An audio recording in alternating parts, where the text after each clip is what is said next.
कोकणातील प्रत्येक अपडेट जाणून घेण्यासाठी आजच माझे कोकणच्या सोशल मीडिया प्लॅटफॉर्मला लाईक, फॉलो आणि सबस्क्राईब करा।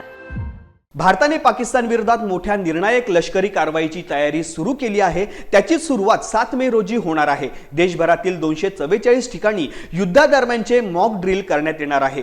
देशभरात सिव्हिल डिफेन्स मॉक ड्रिल होणार आहे। यात air strike, alert, siren, crash black out सह विशेष प्रशिक्षण दिले जाते। युद्धजन्य परिस्थितीत शत्रू देशांच्या विमानांनी हल्ला केल्यास काय करावे, काय करू नये याची माहिती दिली जाते। आणीबाणीच्या परिस्थितीत लोकांनी आपली काळजी घेण्यासह इतरांना कशी मदत करता येईल याचे प्रशिक्षण मॉक ड्रिल मध्ये करण्यात येते।